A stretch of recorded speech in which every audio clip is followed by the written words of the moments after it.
Just when you thought the gamer wars couldn't heat up anymore, I woke up to the news this morning of possible higher priced next generation games. This is crazy. So I felt so compelled to make a video. I feel really passionate about this stuff. As you know, on Game Ranks, I talk about what I can. I have to cover all the news. Here on this channel, I like just kind of talking about whatever hits my brain. So let's dive in. Here, I want to have the news. I want to get it right. Properly sourced, of course. GamesIndustry.biz is reporting NBA 2K21's price is $10 more expensive on Xbox Series X and PS5. So NBA 2K21 will release on PS4 and regular Xbox One for the standard price of $59.99 US. But if you want to buy the next gen version, that's going to cost you an extra $10. It's going to be $69.99. Nice. Should I even put that in the video? Do we still do that? And that's $64.99 in pounds. That is big. This is huge. We haven't actually really seen like a ballsy price increase for games in a long time. And of course, I'm not like the most cynical guy. You know, I save the ranting and raving about consumer stuff for certain moments. But I gotta say, what better brand or franchise than to be the first one to jump into the raising prices next gen than the NBA 2K franchise, which has been notoriously not very good for consumers the last couple of years. Jesus Christ. I mean, so here's the thing. This is not good. This is obviously a problem. A lot of people are not going to be happy with this, especially if this does set a precedent and we do see other next gen games start to raise their prices. If this is the first of many, it's not good, but there's a lot to talk about with it. Of course, that's why I'm making a video, because this was kind of video games' destiny for a while, if you think about it. Now bear with me. I'm not smart. I'm not an economist. I'm not anything like that. But the main video game price has barely budged for 15 years or so, maybe more. A video game at launch has pretty much generally cost the same, at least for the full price ones, $60. Most of them are full price $60. Of course, you get your $40 games, your $30 games, your $50 games. But the main gist is the $60 game, and that has been tried and true for a really long time. Let's take a trip down memory lane, actually. Look, let me Google one of those, like, I remember it's like Sega Genesis Toys R Us ad. Okay, so this is from Sega Bits, and this is a scan of a Toys R Us catalog, which, for those of you who don't know, was an actual physical magazine with images printed on it, and you would look through it and you would go, oh, I want to buy that, and then never have the money to buy it. But like, look here, I just want to point this out, and this isn't the only example. Look at the price of these games. First of all, they're asking $60 for Sonic 3D Blast, and $60 for Vector Man 2. But other games like Ultimate Mortal Kombat 3 and NBA Hang Time was $69.99, and this was back in 1996.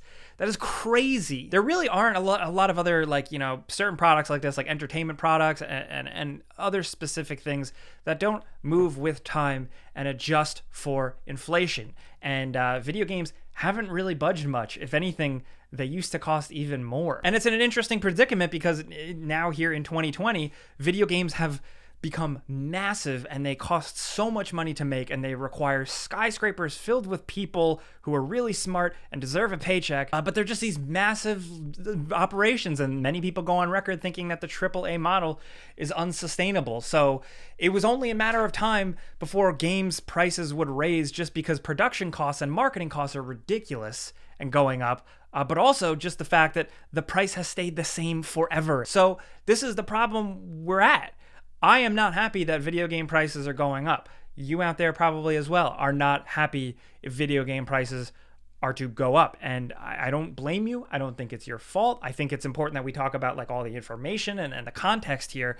But the thing is that we've been trained. You know, a lot of us out there have been buying these games and saving up and getting that game forever. And we've been used to the same price. In fact, so many players are trained to not even want to spend $60. How many people out there only buy used games? Or how many people for a game that, you know, they're like only half interested in, they'll wait for it to go on sale? How many people wait for Steam sales on PC? How many people trade stuff in? Like, there's so much that has given us the option to kind of not really want or not accept $60 in a lot of instances. Not to mention other countries where games are just generally priced more. I've heard a lot of talk of countries all over the world. Some people have come out to me and said, man, it costs so much to be a gamer here and it sucks. So if the prices are going to raise there for them, they're out of one frying pan into the other. But even something like movie ticket prices have kind of adjusted with time. Here in New York, I pay out the ass for a movie ticket. It's like $20. So things grow, things adjust with inflation. They also just get more expensive just because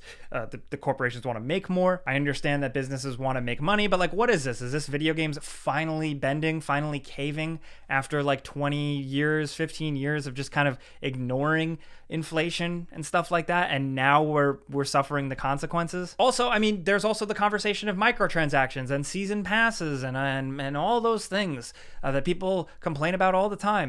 A lot of the time, rightfully so. Wasn't that at least supplementing some of this? Was that the last thing to stave off raising the price of video games? Now, talking to a lot of you guys on social media, the biggest question is like, okay, if that game is $70, maybe I can swing it, but like, am I going to have to deal with having to pay to get extra stuff or, DLC content or anything like that? Because in a perfect world, a $70 game, if you really want to spring for it, it would be, supplied with great things. If it's a multiplayer game, you continuously get more maps for free. Maybe you get an expansion for free if it's a single player game. Is that going to happen? I don't know, especially because there are so many video game companies out there that haven't really fostered goodwill with people. And this is really an interesting predicament, again, with the fact that people just aren't really going to want to pay more in a lot of instances. Because even me, like, I'm an informed consumer. I can even explain to myself why video games are costing more. But again, after so many years, like, I still don't like it, and it's hard. And what's especially funny too is that there are companies out there that are trying to at least favor the consumer with certain practices. Like, you do have Xbox doing the smart delivery thing. You do have CD Projekt Red coming out and saying that, hey, your version of Cyberpunk, whether it be on PS4 or Xbox, will be upgraded to the PS5 Xbox Series X version free of charge, or like whatever like the fine print says. Like, at least they're trying, whereas you have NBA 2K doing the exact opposite, saying, no, we're not going to even hook you up at all, and we're going to charge you extra for it. And we're going to use Kobe Bryant's image and charge a shit ton of money. So I wonder where it's going to go, especially considering this is a game where it's a sports game. They come out every year. Sometimes people aren't happy with incremental updates, so why are you going to spend that much on this? I think we have to sit and wait and, see if this is going to take hold and attach and more games raise their prices. And again, we're going to have to evaluate every time we buy a game. Like, I do honestly think there's a lot of people out there right now that are so head over heels for CD Projekt Red and so hyped about Cyberpunk that they would happily pay $70 for that game because they feel like their purchase was completely justified. They'd feel like they'd get their money's worth. Not every big AAA title fulfills that promise, fulfills that like purchaser's dream. And I think things are going to get interesting. This could be a fluke. This could straight up be a fluke, dude. Like, this could just be the only game that tries this and it flops on its face. But like I've been saying, the industry has kind of avoided this for a while. So I think it's important to like pay attention and talk about this and just keep an eye on what's going to happen going forward. Because I don't know, it's wild. It's a really interesting conversation. And there's still so many questions like the PC market. How is this going to affect, again, like I mentioned earlier, people in other countries, people like Canada, people like Brazil, a lot of people out there who've tweeted me about concerns about prices that they have already. And is this going to make other services like subscription services, like some of the PC-based streaming options or Game Pass on Xbox, is that going to make that stuff more valuable to certain consumers? I don't know. Also, another question, like, could this potentially blow up and kind of put a damper on next gen, slow adoption rates for like the average casual player? Like, is this stuff a turnoff to a mainstream person at the store who says like, what? $70 for a game if I get the PS5? I've been buying games for like $60 since 1990.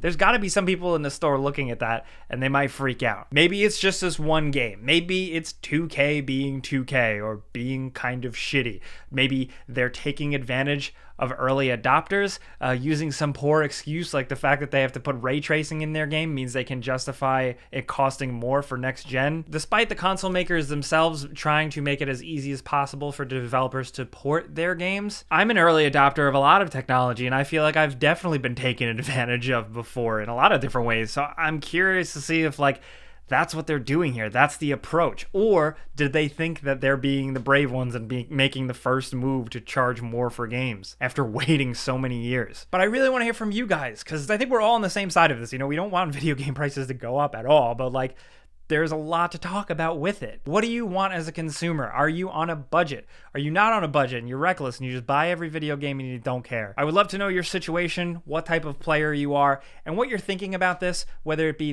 the economics of it, or just the consumer rights, consumer advocacy side of it, or just a gamer walking into a store looking at a game on a shelf. I want to hear from you. Let's talk about this stuff, because this is crazy. I was really excited to talk about this topic and narrow down a little bit. Thank you if you listen to me ramble for this long. I do really appreciate you guys coming over here where I can just kind of ramble about stuff I like. Clicking the like button does legit help this video out, though. I appreciate that. But thank you for watching. I'm Jake Baldino. You can subscribe because video games.